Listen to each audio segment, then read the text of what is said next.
Hi there, welcome to this video. This is Tina from Tinaheals.com, and we are continuing with our study of the Osho Zen.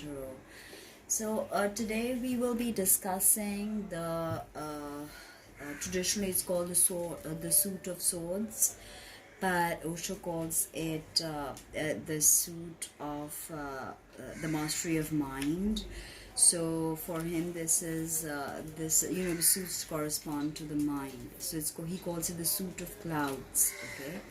So now we start with the Queen of Swords. Okay, and this Osho calls it morality. So the Queen of Swords is quite a dualistic card. All these swords are very dualistic, okay, and they have with them the energy of transformation, growth, and intellect. They deal with the intellect, okay. So the Queen of Swords is about a sadness in some ways, okay, and she could also in some tarot books she's also called the bearer of slanderous words.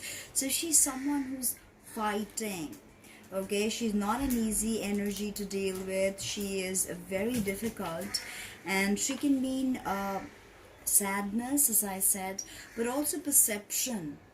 And she could also be someone who needs privacy, or who calls for privacy because of certain actions that she does, okay. It could, Queen of Swords in a reading could also mean someone else is in your love life, okay.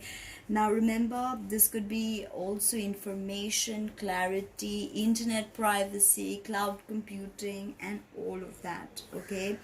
Whenever the Queen of Swords pops up, you must know that she's a very private person, very intellectual, okay, and she may not want to be around people, right? But if she befriends you, then she will be your friend for life, okay. So allow the Queen of Swords, with her analytical, sometimes cruel, blunt wording, allow her to open up to you, okay. And but also know she's very, very selective. So if she's chosen you in some way, then she wants to interact with you, okay. She does not think before she speaks. A very cerebral energy, and very blunt, as I've said. She'll tell you how it is, okay. Sometimes she could be very judgmental, and on the reverse, she cannot take criticism. So that's something to think about. She can criticize, but she doesn't like to take criticism. Can be an older sibling, sister, aunt, mother, mother-in-law, even father-in-law, brother-in-law, all of that. But just this kind of razor sharp tongue, and very accurate or harsh. Okay, if this pops up in a reading, it could also mean that your client is going through a divorce, or some kind of sadness, bereavement, loss of someone. Of course, the other cards have to support it, but that's what it means. So if this is an energy you're working with, look at both sides of a particular situation, especially if it's volatile, and be flexible, because you could be in the wrong, and always stay impartial, because that is what the Queen of Swords is asking you to do. So Osho calls it morality. Morality has restricted all the juice and energy of life to the narrow confines of her mind. It can't flow there, so she really has become a dried up old prune. Her whole manner is very proper and stiff and severe, and she is always ready to see every situation as black and white, like the jewel she wears around her neck. Do you see this? Okay, it's kind of restrictive, it's confining, okay. She doesn't like it, and she's always basically this Queen of Clouds archetype lurks in the minds of all of us who have been brought up with rigid ideas of good and bad, sinful and virtuous, acceptable and unacceptable, moral and immoral. So it's important to remember that all these judgments of the mind are just products of our conditioning. And whether our judgments are applied to ourselves or to to others. They keep us from experiencing the beauty and the godliness that lies within. Only when we break through the cage of our conditioning and reach the truth of our own hearts, only then can we begin to see life as it really is. So we need to break out of this false moralistic structure. So this is about awakening the awareness in you. Okay, if you think that you don't have any awareness, you're just very moralistic, rigid, then all of that moral is just bogus. Okay, because all your culture is simply a thin layer that can be destroyed by anybody. Okay, but once your morality has come out of your awareness, not out of a certain discipline, it is a totally different matter. Then you will respond in every situation out of awareness, and whatever you do will be good. Awareness cannot do anything that is bad. Okay, so remember that, being truly aware of all the repercussions, your karmic equations, your contracts, your word, everything. So the ultimate beauty of awareness is that anything that comes out of it is simply beautiful, is simply right, and without any effort and without any practice. Sahaja is a discipline, means very simple. Sahaja yoga.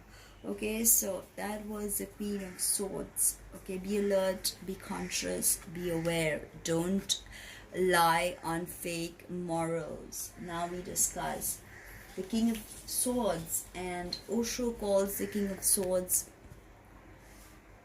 control. You see how the upper triangle symbolizes the male archetypes, and how the downward triangle symbolizes the female archetypes. I hope you can see that. And okay, I hope you can see that, how the downward pointing triangle is always symbolic of the female. So very interesting how he's played with symbology throughout the whole deck, even in some very basic ways. So now we get to the King of Clouds, and this is about the mastery of the mind. Now there is a time and place for control, right? And but if we put it in charge of our lives, one sec.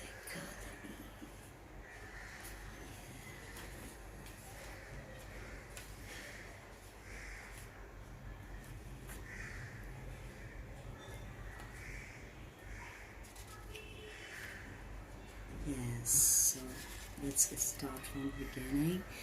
I'm reading to you from the Osho Zen book, and let's get to it. So basically, if you look at the nine, study the symbology, okay? The figure is encased in the angles of pyramid shapes that surround him. You see all these pyramid shapes that are surrounding him. Light glitters and glints off his shiny surfaces, but does not penetrate into his soul. It's as if he is almost mummified inside the structure he's built up around himself. His fists are clenched, and his stare is blank, vacuous, almost blind. The lower part of his body beneath the table is a knife point, a cutting edge that divides and separates. Okay, so it's about separation, segregation, control. His world is ordered and perfect, but it is not alive. He cannot allow any spontaneity or vulnerability to enter. The image of the King of Clouds reminds us to take a deep breath, loosen our neckties, and take it easy. If mistakes happen, it's okay. If things get a little out of hand, it's probably just what the doctor ordered. There's much and much more to life than being on top of things.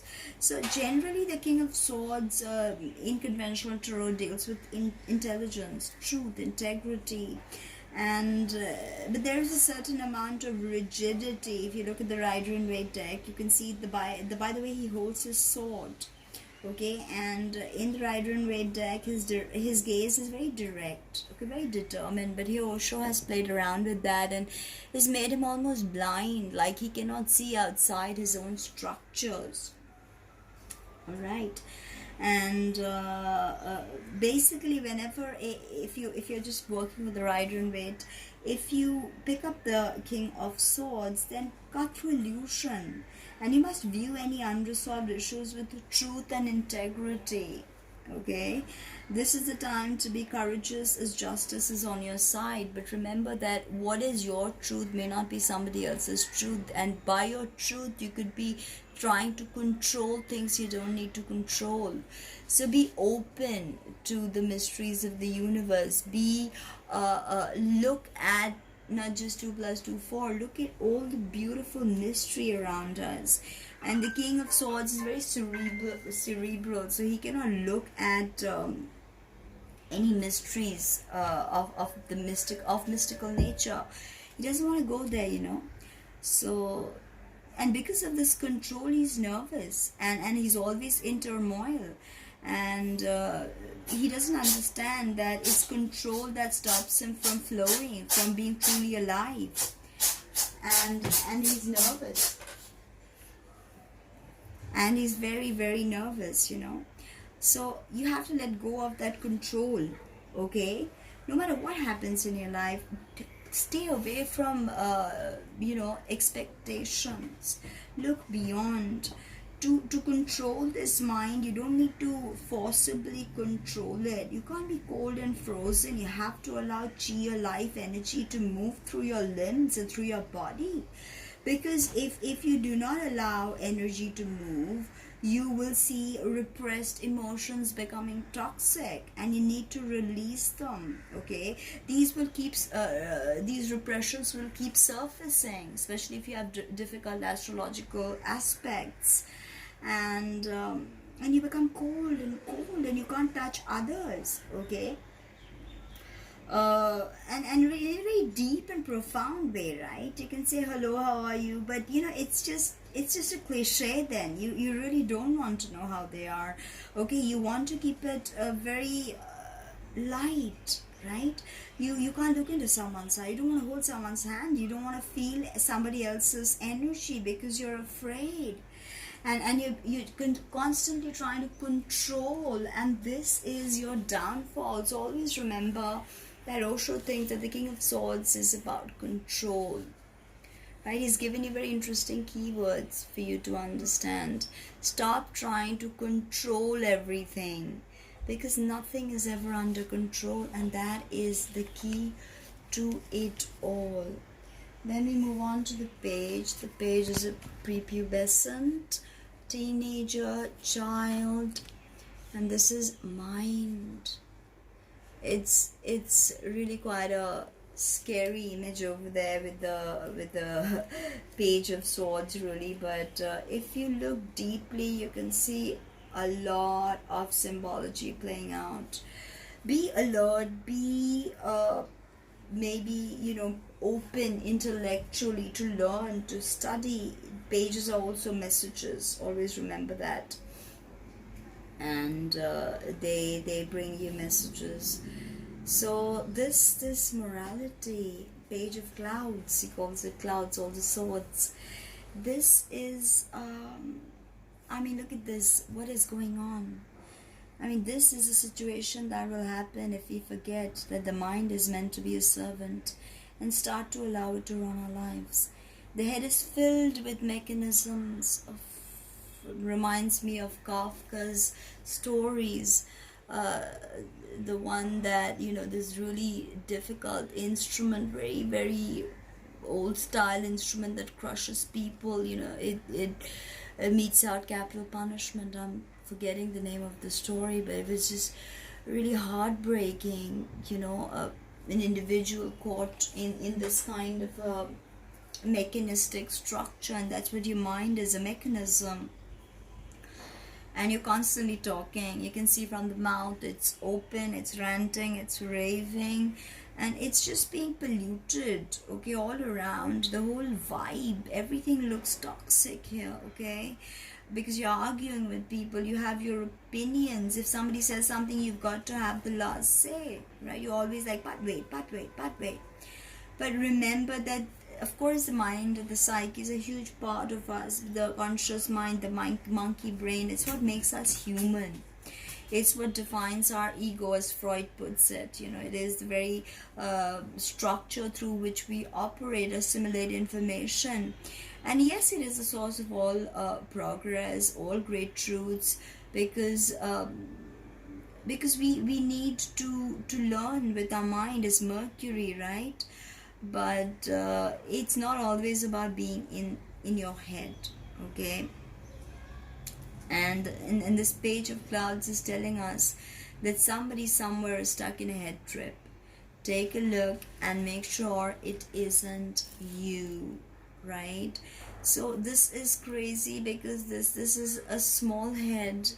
So I said pages are immature, young, and you see all this rubbish, bicycle handles, pedals, strange things, what not, right?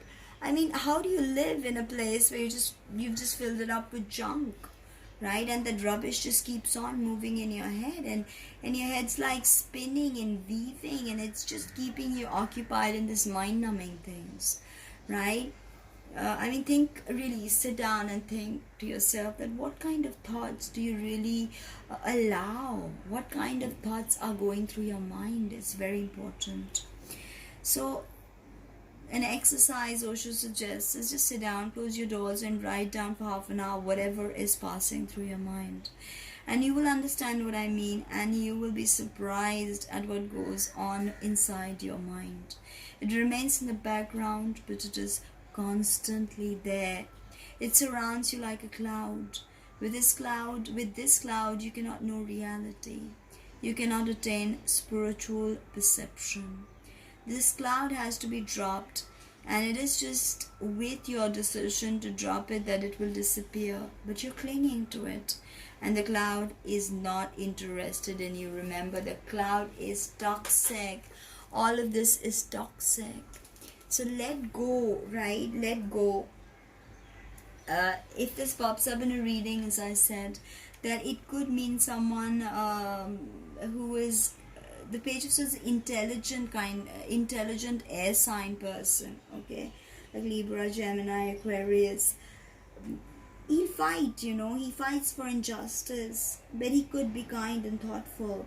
But this could also be a person who argues all the time, right? And his mind could be changing, kind of like Gemini, okay? And think of the dualistic twins of Castor and Pollock. So they're always vacillating one to the other, okay? They're never fixed, they're not constant. So think that are you truly committed to see things through the end? Because you're always probably considering new avenues. So that is something to think of. Now, yes, this could also mean an interest in new subjects. And if that is the case, yes, take up that course of study. In a love reading, it could mean someone younger coming into your life with a lot of intellect and wit and humor. And remember that if this pops up for you, this person can have brown eyes and hair. The Page of Swords. So be careful with this mind that can really destroy you. And now we have a very difficult card, Knight of Swords. I think we just need to look at this. Knight of Swords is about fighting. Okay, and this is not easy, because this symbology tells us that this is difficult, this is not easy, this is not something we can work through, because we are constantly fighting, whether be it with ourselves, whether be it with somebody else. We are constantly in strife. And sometimes we just need to go out of that sense of non-stop fighting, because we need to see beyond the illusions of the mind, right? That's very, very important.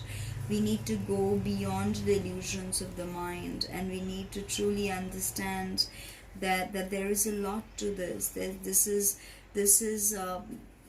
look at it. It's completely like this person is covered in armor. Okay, and they're ready to fight. Look at his eyes. He's angry. And look at his clenched fists. You can even see how furious he is. Uh, all the If you look at his armor, then you can see it's covered with buttons, ready to detonate if anybody so much as brushes up against them. Okay, then we see that there are two figures in the background. Okay, and these figures, they're this some kind of shadow work that's going on within. And in the background we see the shadowy movie that plays in this man's mind, right? Over here we see these two figures, and there's this kind of film that's going on in his mind, and two figures are fighting over a castle. So this explosive temper or smoldering rage often masks a deep feeling of pain. Reminds me of this saying that I sat long enough with my anger to know her name was grief. So what is getting you angry? Why are you constantly fighting? We think that if we frighten people away, we can avoid being hurt even more. In fact, it's just the opposite in this case. Okay, by covering our wounds with armor, we are preparing, we are preventing them from being healed. By lashing out at others, we keep ourselves from getting the love and nourishment we need. If this description seems to fit you, it's time to stop fighting. There is so much love available to you if you just allow it in. So start by forgiveness. Forgive yourself because you're totally worth it. Think of that Hawaiian prayer. I'm sorry, please forgive me, thank you, I love you. I'm sorry, please forgive me, thank you, I love you. I'm sorry, please forgive me, thank you, I love you. This is a very powerful prayer. If this King of Swords is popping up for you, and you're having a problem with conflict, and you can't find any ways of conflict resolution, then this is definitely a time to ask yourself that, do I really need to be so offensive, or do I even need to be so defensive? Do I need to always lay it down? Because this card, even in traditional Rider and Waite, is about argumentation, and haste makes waste. But this could of course also be about action. Remember, all nights are about action. And even in the Rider and Waite deck, there's an exaggeration about the knight's actions.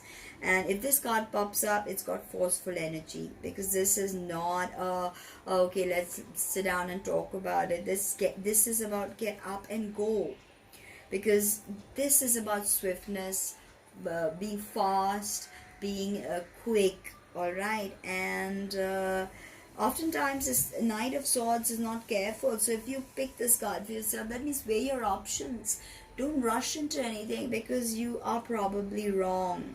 If you ask your intuition, and not be so thoughtless. And sometimes this could also tell you that, hey, maybe it's time to stop being so selfish, and do not force your opinions on others, right? This could also be that aha moment, and when you want to get something done and everything feels right. So I'm not saying it's always got a negative connotation, but with Osho, obviously, things that all the sword suits are pretty difficult to deal with, because the mind is the greatest enemy according to Zen Buddhism. So we need to connect with this quick moving energy and this aha moment, and then we'll surely have an epiphany. But we have to be patient, and we've got to plan, right? Do not cut corners. Do not expect get rich quick methods to work. Do not do anything that you will regret in the future. Okay? Keep in touch with your emotional body. It's very important, because Knight of Swords has no emotions, or is not in touch with his emotions. Yes, do talk, and in a party, do talk and do express yourselves, but don't fight for the sake of fighting. Maybe you need to stop overthinking. Okay, do not overthink situations. That is not going to be productive in any way for you. So that was the court cards from the a sword suit, which is called the Suit of Clouds in the Osho Zen. I also want to tell you this is a candle that I make, and it's for the fire element. And since we've got Mars in Leo and Mercury retrograde in Leo, I evoked this and I lit this to appease Mercury. You can go to my website and check out more of my natural merch, which is natural and mostly vegan and mostly organic. Everything's organic and vegan except that the candles have beeswax in them. So we're looking at other alternatives. Hopefully we'll find some. But V symbolize Venus. Bees, not V's. Bees symbolize Venus. Mercury is retrograde in my 12th house, by the way, moving into my 11th house. So check out my merch, please. Get a tarot reading, learn astrology, or get a natal chart interpretation. Thank you very much. Speak soon.